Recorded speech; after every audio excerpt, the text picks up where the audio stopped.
அன்பார்ந்த மாணவர்களே, இன்னைக்கு நம்ம என்ன பகுதியை பார்க்க போகிறோம் அப்படின்னு கேட்டால், கரண்ட் எலக்ட்ரிசிட்டி அப்படிங்கிற பாடத்தில் 6 டாபிக் உங்களுக்கு சொன்னேன். 6 டாப்பிக்கில் முதல் டாப்பிக்கு கரண்ட் அப்படிங்கிற டாபிக். அந்த கரண்ட்டுங்கிறதுல கரண்ட்டோட டெஃபினேஷன் என்ன அப்படிங்கிறது லாஸ்ட் கிளாஸ் நம்ம பார்த்துருக்குறோம். What is the definition about electric current அப்படிங்கிறது ஒரு பார்த்தாச்சு.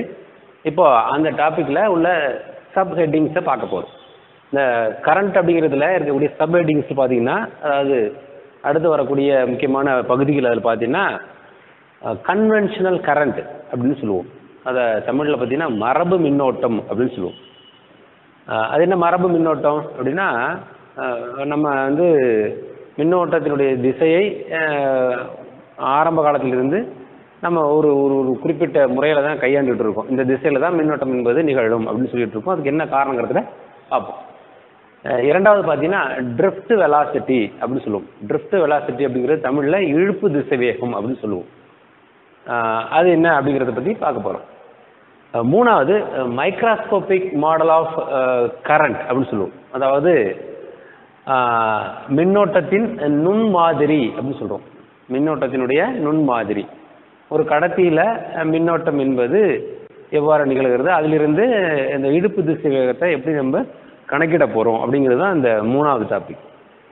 சரி, இப்போ அதில் நம்ம முதல் டாபிக் பார்க்க போகிறோம். கன்வென்ஷனல் கரண்ட் அப்படிங்கிறது என்ன அப்படின்னா, நம்ம மரபு ரீதியாக மின்னோட்டத்தின் திசை என்பதை எப்பொழுதுமே நம்ம எப்படி குறிப்பிடுவோம் அப்படின்னா, நேர்மின் வாயிலிருந்து எதிர்மின் வாயை நோக்கி மின்னோட்டத்தின் திசை இருப்பதாகத்தான் சொல்லுவோம். எப்பொழுதும் current flow direction from positive to negative is a conventional current flow direction.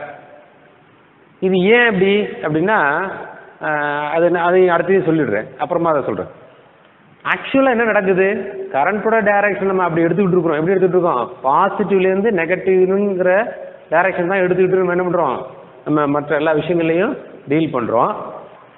ஆக்சுவலாக என்ன நடக்குது அப்படின்னா, எலக்ட்ரான்ஸ் அப்படிங்கிறது அல்லது சார்ஜஸ் அப்படிங்கிறது நெகட்டிவ்லேருந்து பாசிட்டிவ் நோக்கி தான் போகுது. ஆக்சுவலாக நம்ம என்ன சொன்னோம் போன லெசனில் பார்த்தீங்கன்னா, எலக்ட்ரான் ஓட்டம், ஃப்ளோ ஆஃப் சார்ஜஸ் அப்படின்னு சொன்னோம். ஏன் இருக்கா, அந்த ஃப்ளோ ஆஃப் சார்ஜஸ்ங்கிறது எங்கே நடக்குது, நெகட்டிவ் டெர்மினலிருந்து பாசிட்டிவ் டெர்மினல், எதிர்மின் வாயிலிருந்து நேர்மின் வாயை நோக்கி எலக்ட்ரான்கள் எப்பொழுதுமே நகரும். சார், அப்போ எலக்ட்ரான்கள் நகரக்கூடிய திசை தானே சார் மின்னோட்டத்தின் திசையாகவும் இருக்கணும்? ஆமாம், கரெக்டு, உண்மைதான். எலக்ட்ரான் எந்த திசையில் இயங்குதோ அந்த திசையில தான் மின்னோட்டத்தின் திசை என்பது இருக்க வேண்டும். Direction of flow of charges is always the current direction. But நம்ம என்ன பண்ணுறோம் அப்படின்னா, இந்த கரண்டோட டைரக்ஷன் என்பதை, அதாவது மின்னோட்டத்தின் திசை என்பதை நேர்மின் வாயிலிருந்து எதிர்மின் வாயை நோக்கி தான் இருப்பதாக கணக்கிட்டு இது வரைக்கும் நம்ம இருக்கணும். நம்ம இந்த பாடப்பகுதியிலிருந்து ஒவ்வொரு விஷயத்துலையும் நம்ம அதை பார்க்குறோம். இதை கொஞ்சம் புரிஞ்சுக்கிற மாதிரி உங்களுக்கு சொல்லணும் அப்படின்னா, நம்ம ஒரு உதாரணம் சொல்லுவோம். பஸ்ஸு போகுது ரோட்டில், நல்லா ஸ்பீடாக போகிறத நீங்கள் பார்த்துருப்போம். பஸ்ஸுக்குள்ளே உட்காந்துருக்கிறத நம்ம ஒரு கற்பனை பண்ணுவோம். இந்த பஸ்ஸு போகிற திசை என்பது ஏதோ ஒரு பக்கம் இருக்கிறதா இருக்கும். காற்று அடிக்கிற திசை பார்த்தீங்கன்னா அதுக்கு எதிரான திசையில் இருக்கும். பேருந்து செல்லக்கூடிய திசை ஒரு திசையாக இருந்தாலும் காற்று வருகிற திசை எப்படி இருக்கும், அதோட எதிர் திசையாக இருக்கும். அந்த மாதிரி இதை கற்பனை பண்ணிங்க. எலக்ட்ரான் திசையை பேருந்து திசையில் செல்றதா எடுத்துக்கிட்டா, காற்று அடிக்கிற திசை என்பது மின்னோட்டத்தின் திசை. புரியுதா? ஆக்சுவலாக நம்ம உண்மையிலேயே சொல்ல போனால் எலக்ட்ரான் போகிற டைரக்ஷன் தான் நம்ம என்ன பண்ணுவோம், கரண்ட் டைரக்ஷனை எடுத்துக்கணும். ஆனால் நம்ம என்ன பண்ணல, நம்ம என்னது வழியாக நம்ம அப்படியே பழகிட்டோம். அதனால தான் மரபுன்னு சொல்கிறோம், ஒரு வார்த்தை போகிறோம், கன்வென்ஷனல் அப்படின்றது அப்படியே பழகிட்டோம். மரபா அப்படி இருந்து என்னது, அந்த பாசிட்டிவ் நெகட்டிவ்ங்கிறது தான் கரண்ட்டோட டைரக்ஷன் நம்ம என்ன பண்ணுறோம், கணக்கிட்டு வந்துட்டு இருக்கிறோம். ஆக்சுவலாக நடக்கிறது மைனஸ்லேருந்து ப்ளஸ் நோக்கி தானே இருக்கும் கரண்ட்டு, அதாவது ஃப்ளோ ஆஃப் சார்ஜ் அப்படிங்கிறது இருக்கும். சார்ஜ் மின்னோட்டத்தின் திசை என்பது இருக்கும். இதை நீங்கள் புரிஞ்சுக்கணும்னா நான் சொன்ன இந்த பஸ் உதாரணத்தை எடுத்துங்க. பஸ்ஸோ அல்லது 2 வீலரோ ஏதோ நீ எந்த டைரக்ஷனில் போறியோ அது என்னது கரண்ட்டோட டைரக்ஷன் எடுத்துக்கிட்டீங்கன்னா, காற்றடிக்கிற திசை அதுக்கு எதிரான திசை, அதாவது மின்னோட்டத்தின் திசையாக இருக்கலாம் அல்லது சார்ஜினுடைய திசையாக இருக்கலாம். நல்லா புரியுதா உங்களுக்கு? இது ரெண்டும் ஆப்போசிட் அப்படிங்கிறத புரிஞ்சுக்கணும் நீங்கள்.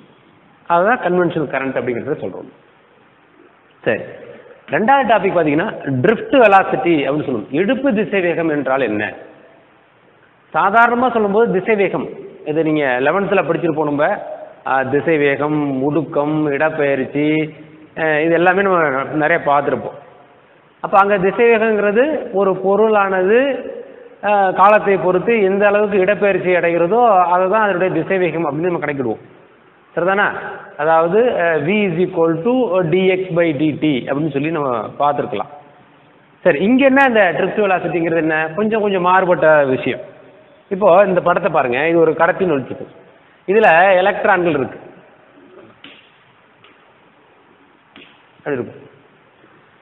இப்போ இது ஒரு முனை, இது ஒரு முனை. சாதாரணமாக எலக்ட்ரான்கள் என்ன பண்ணிருக்கோம்?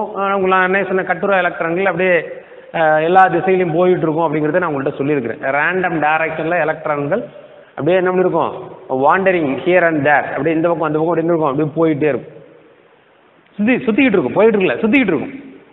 இப்போ நம்ம அதுக்கு என்ன பண்ணுவோம், நம்ம ஒரு வெளியிலேருந்து ஒரு மின்னோட்டத்தை கொடுக்குறோம், அதாவது மின்னழுத்த வேறுபாட்டை கொடுக்குறோம். இந்த மின்னழுத்த வேறுபாட்டை கொடுக்குறதுனால என்ன சொன்ன, நம்ம ஏற்கனவே படத்தை பார்த்தோம், அழுத்த வேறுபாடு ஏற்பட்டால் அந்த மின்னூட்டங்கள் என்பது ஒரு திசையிலேருந்து இன்னொரு திசையை நோக்கி போகும்னு சொன்னேன், ஞாபகம் இருக்கா?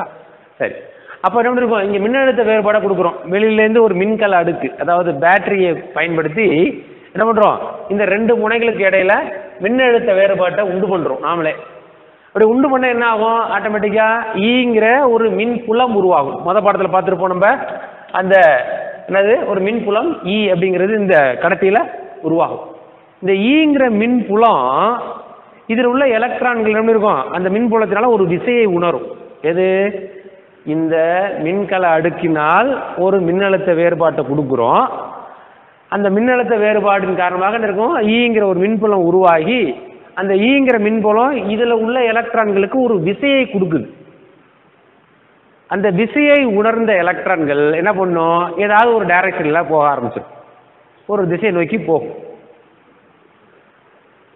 இது ஒரு செட் ஆஃப் எலக்ட்ரான்ஸ்னு வச்சுக்கேன், ஒரு ஒரு ஒரு குரூப் அந்த குரூப்பு எலக்ட்ரான் எப்படி இருக்கும், ஒரு பக்கம் போகும்.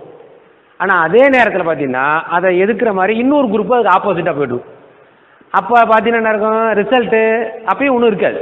ஏன், இந்த குரூப்பு எப்படி ஃபார்ம் பண்ணி ஒரு டைரக்ஷனில் போதோ அதுக்கு ஈக்குவலான குரூப்பு ஆப்போசிட்டில் வந்து என்ன ஆகாது, there is no any resultant, ஒன்றும் அதனுடைய தொகுப்பயன் என்பது இருக்காது. அதே நேரத்தில் என்ன பண்ணணும் அப்படின்னா, இந்த எலக்ட்ரான் இந்த ஃபீல்டு இருக்குல்ல, எலக்ட்ரிக் ஃபீல்டு இருக்கு இல்லையா, இந்த எலக்ட்ரிக் ஃபீல்டுனால இங்கே ஒரு அயன்ஸ் ஃபார்ம் ஆகும், அதாவது அயனிகள் உருவாகும்.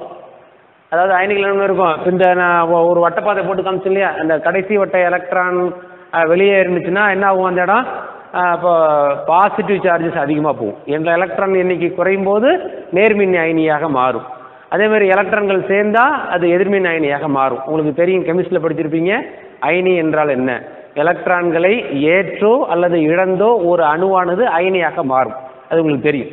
இப்போ இங்கே எலக்ட்ரான்களை இழந்துச்சுன்னா அங்கே என்ன பண்ணிருக்கும், அயனியானது உருவாகும். இந்த அயனி என்ன பண்ணும்னா, இந்த எலக்ட்ரான்கள் போயிட்டு இருந்துச்சுல அங்கே அந்த எலக்ட்ரானை போய் இது டிஸ்டர்ப் பண்ணும், இடைஞ்சல் பண்ணும்.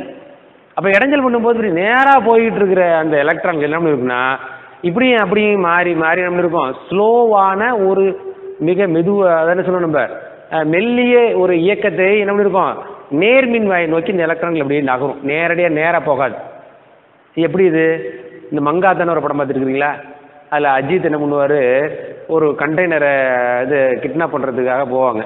அப்போ பார்த்தீங்கன்னா டிராஃபிக்லாம் ஒரு டைரக்ஷனில் போகும், இவர் என்ன பண்ணுவார், ஆப்போசிட்டில் வந்து அந்த டிராஃபிக்கில் இப்படி உள்ளே பூந்து போவார். பார்த்துருக்கீங்களா நீங்கள், நல்லா நீங்கள் மங்காத்த படம் பார்த்தீங்கன்னா அதில் தெரியும். அந்த டிராஃபிக் என்ன பண்ணுவார், இப்படியும் பூந்து போவார், நேராக போக முடியாது அவரால். ஏன், நேராக எல்லா வண்டி வாகனம் இப்படி வந்துட்டு இருக்கு, இவரே ஆப்போசிட்டில் போகிறார், அப்போ நேராக போக முடியாது, இப்படியும் போவார். ஆனால் அவர் அதில் ஸ்பீடாக போவார். இங்கே பார்த்தீங்கன்னா அந்த எலக்ட்ரான்கள் அந்த மாதிரி ஸ்பீடாக போகாது, என்ன பண்ணிருக்கோம், ஸ்லோவாக ரொம்ப மெதுவாக மெல்லிய ஒரு இயக்கமாக என்ன பண்ணுவோம், இங்கே இப்படி போய் உங்கள் படத்தில் இந்த புக்கில் ஒரு படம் போட்டிருக்கோம் பார்த்தீங்கன்னா எப்படி போட்டிருப்போம், இப்படிலாம் போட்டிருக்கோம்.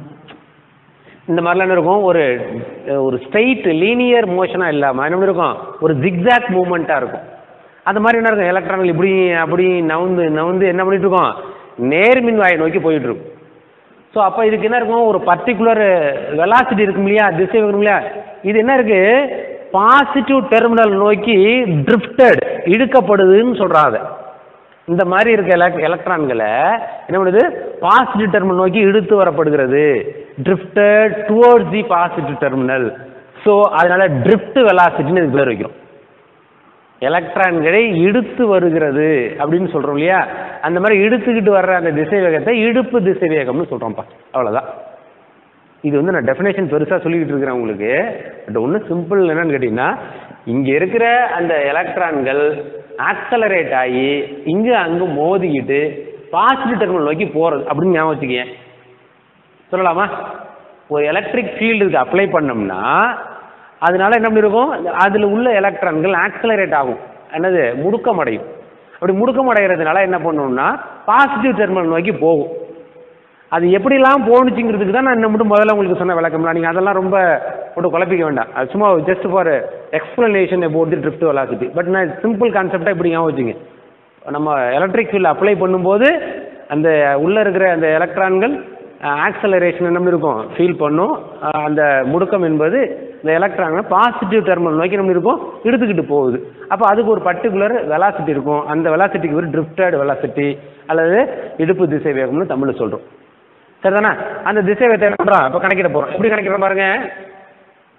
எலக்ட்ரிக் ஃபீல்டு ஈங்கிறத அப்ளை பண்ணுறோம். அதனால எலக்ட்ரான்கள் என்ன பண்ணுது, ஆக்சலரேஷனை பெறுது, அதாவது முடுக்கம் அடையுது. அப்படி முடுக்கம் அடைஞ்சதுனால எலக்ட்ரான்கள் என்ன இருக்கும், அங்கே எங்கே ஒரு மோதல் ஏற்படுதுன்னு சொன்னலையே, அந்த அயனிகளுக்கும் எலக்ட்ரான்களுக்கும் ஒரு என்ன இருக்கும், ஒரு கொல்யூஷன் ஏற்படும், மோதல்கள் ஏற்படும். அந்த மோதல்கள்னால என்ன இருக்கும், அந்த மோதல்களுக்கு இடைப்பட்ட இடைவெளி time duration between the two collision, இரண்டு அடுத்தடுத்த மோதல்களுக்கு இடைப்பட்ட கால இடைவெளி, that is average time tau அப்படிங்கிற வார்த்தையில் குறிப்பிடுறோம். அப்படி இருந்தால் எலக்ட்ரிக் ஃபீல்டு இ அப்ளை பண்றதுனால ஏங்கிற ஆக்சலரேஷன் பெற்ற அந்த எலக்ட்ரான்கள் ஒரு கொல்யூஷனை ஏற்படுத்தும், மோதல்களை உண்டாக்கும். அந்த அடுத்தடுத்த மோதல்களுக்கான கால இடைவெளி டவ் அப்படின்னு இருந்துச்சுன்னா இந்த ட்ரிஃப்டட் வெலாசிட்டி விடி அப்படிங்கிறது எப்படி இருக்கும் பாருங்க. ஆக்சுவலா ஃபார்முலா அப்படி நமக்கு தெரியும், நியூட்டன்ஸ் ஃபார்முலா படி F = ma. விசை என்பது நிறையும் அதனுடைய முடுக்கத்திற்கும் கிடைக்கும் பெருக்கு தொகைக்கு சமமாக இருக்கும் தெரியும் உங்களுக்கு. ஸோ இங்கே FA = F என்ன பண்ணிருக்கீங்க, -EEன்னு சொல்றான். இந்த -EE அப்படிங்கிறது என்ன அப்படின்னா, இந்த எலக்ட்ரிக் ஃபீல்டு இ தானே அப்ளை பண்றோன்னு சொன்னேன் நான். இந்த கடத்தியில் என்ன சொன்னேன், ஈங்கிற எலக்ட்ரிக் ஃபீல்டை அப்ளை பண்றோம். அப்போ உள்ள இருக்கிறது யாரு, எலக்ட்ரான். ஏன்னா எலக்ட்ரானுக்கு என்ன சார்ஜ் போடுவோம் நம்ம, மைனஸ் சார்ஜ். ஸோ -ஈங்கிற ஒரு எலக்ட்ரான் இந்த எலக்ட்ரிக் ஃபீல்டு எனர்ஜியை நம்ம இருக்கும் வாங்கிக்குது. ஸோ -E அப்படின்னு அர்த்தம். இந்த -ஈங்கிறது ஒரு charge single charge. That means ஒரு எலக்ட்ரான் அப்படின்னு வச்சுக்கோம். ஒரு எலக்ட்ரான்ங்கிறத மைனஸ் போட்டிருக்கேன், பாசிட்டிவ் இருந்தால் பிளஸ் போடும். ஸோ ஒரு எலக்ட்ரான்ங்கிறது -E. அது என்ன இருக்கு, எலக்ட்ரிக் ஃபீல்டு அப்ளை பண்ணதுனால என்ன இருக்கும், இந்த எனர்ஜி அது என்ன இருக்கும் யூட்டிலைஸ் பண்ணுது இல்லையா, அதாவது எடுத்துக்குது இல்லையா. ஸோ அப்போ என்ன இருக்கும், -EE. அப்போ இந்த எஃப்க்கு பதிலாக என்ன பண்ணுறோம் நம்ம, ஃபோர்ஸ் எங்கே என்ன இருக்கும், எதனால ஏற்படுது இந்த ஃபோர்ஸ், எலக்ட்ரான் இங்கேயும் ஓடுது, எதனால ஓடுது, இந்த இ அப்ளை பண்ணுறதுனால தானே ஓடுது. அப்போ அதுதானே இங்கே ஃபோர்ஸாக இருக்க முடியும். ஸோ அதனால பார்த்தீங்கன்னா இந்த F = -EE. ஸோ MA = இந்த எஃப்க்கு பதிலாக -EE. ஏ இங்கே வச்சுட்டு இருக்கோம், ஆக்சலரேஷன் என்ன ஏ. அப்போ எம் ஆட்டோமேட்டிக்காக அங்கே கிராஸ் மல்டிபிளேஷன் அங்கே போகுது. So -EE/m. ஏன் ஏ கால்குலேட் பண்ண போகிறோம் அப்படின்னு கேட்டால், ட்ரிஃப்ட் வெலாசிட்டி வேணும் நமக்கு. ட்ரிஃப்ட் வெலாசிட்டி எதுலேருந்து கிடைக்குது, டைரெக்டாக கிடைக்காது நமக்கு. அப்போ என்ன பண்ணுறோம், ஆக்சலரேஷனை கால்குலேட் பண்ணிட்டோம்னா இந்த ஆக்சலரேஷனும் இந்த டைமும் தெரிஞ்சு போச்சுன்னா ட்ரிஃப்ட் வெலாசிட்டி கண்டுபிடிச்சிடலாம். புரியுதா? ஆக்சலரேஷன் ஏவும் ட்ரிஃப்ட் இது டைம் ஆவரேஜ் டைம் டீம் தெரிஞ்சு போச்சுன்னா ட்ரிஃப்ட் வெலாசிட்டி கண்டுபிடிச்சிடலாம். ஸோ இப்போ என்ன கண்டுபிடிச்சிட்டோம், நம்ம ஆக்சலரேஷன் எவ்வளோன்னு கால்குலேட் பண்ணிட்டோம், எவ்வளவு முடுக்கம் அந்த எலக்ட்ரான் ஆனது பெறுகிறது. இதிலிருந்து ஈங்கிற எலக்ட்ரிக் ஃபீல்டை அப்ளை பண்ணுறதுனால எவ்வளோ அந்த ஆக்சலரேஷன் முடுக்கம் என்பது கிடைக்குதுன்னு தெரிஞ்சுக்கிட்டோம். இப்போ ட்ரிஃப்ட் வெலாசிட்டியை கால்குலேட் பண்ண போகிறோம். VD = A × τ. ஏன் A × τ? ஃபார்முலா அப்படி நமக்கு என்ன, A = V/T. இது உங்களுக்கு தெரியுமா, 11th படிச்சிருப்பீங்க. ஆக்சலரேஷன் என்பது திசை வேகம் பை காலம், வெலாசிட்டி பை டைம், அல்லது dV/dt வச்சுக்கலாம், எப்படினாலும் வச்சுக்கலாம். dV/dt. A = V/T. அப்போ V = AT தானே, இந்த போடுறது V = AT. ஸோ அப்போ என்ன பண்ணுறோம் நம்ம, இங்கே Vக்கு பதிலாக VD, ஏக்கு பதிலாக A, Tக்கு பதிலாக τ. இங்க டீங்கிறது டைம், இங்க என்னது ஆவரேஜ் டைம் தான் போட்டு பாருங்க. Tau is equal to average time. So அப்போ என்ன இருக்கும், VD is equal to A tau. ஏக்கு பதிலாக என்ன கண்டுபிடிச்சு வச்சிருக்கோம், minus E capital E by M minus E E by M into tau. Tau தான் இருக்கு. So VD is equal to minus E E by M tau. இதுதான்ப்பா என்னது ட்ரிஃப்ட் வெலாசிட்டிக்கான சமன்பாடு. இதுல எதெல்லாம் வந்து மாறிலி அப்படின்னு பார்த்தீங்கன்னா, ஒரு சார்ஜுடைய மதிப்பு மாறிலி. எது நம்ம ஃபர்ஸ்ட் லெசன்ல பார்த்தோம், 1.6 × 10⁻⁻19 கூலும் அப்படின்னு நம்ம ஏற்கனவே பார்த்துட்டோம். சரியா?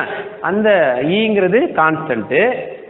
தென் டவுங்கிறது ஒவ்வொரு கொல்யூஷனுக்கும் இடையில உள்ள அந்த டைம் இன்டர்வல் அப்படிங்கிறது, time interval between the two successive collision, இரண்டு அடுத்தடுத்த மோதல்களுக்கு இடைப்பட்ட கால இடைவெளி டவுங்கிறதும் கான்ஸ்டன்ட்டு.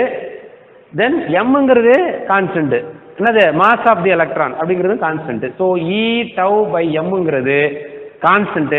அதனால அதை மியூ அப்படிங்கிற ஒரு லெட்டர்ல குறிப்பிடுறோம், மியூ. அப்போ எது மாறும், நம்ம அப்ளை பண்ற எலக்ட்ரிக் ஃபீல்டு மாறும். ஸோ இ மாறும், mu constant. So VD is equal to minus mu E. So உங்களுக்கு புரியுதா, இந்த மியூ எங்கேருந்து வந்துச்சு, இது மூணும் கான்ஸ்டன்ட்ங்கிறதுனால நம்ம அதுக்கு ஒரே சிம்பிளாக ஒரு லெட்டர் என்ன பண்ணுறோம், மியூ அப்படிங்கிறத பண்ணுறோம். இந்த மியூங்கிறது என்ன, மொபைலிட்டி ஆஃப் எலக்ட்ரான்னு சொல்கிறோம், இயக்க எண் அப்படின்னு சொல்கிறாங்க. இதுக்கு பேர் என்ன சொல்கிறாங்க, இயக்க எண். சரியா? Okay, thank you, see you.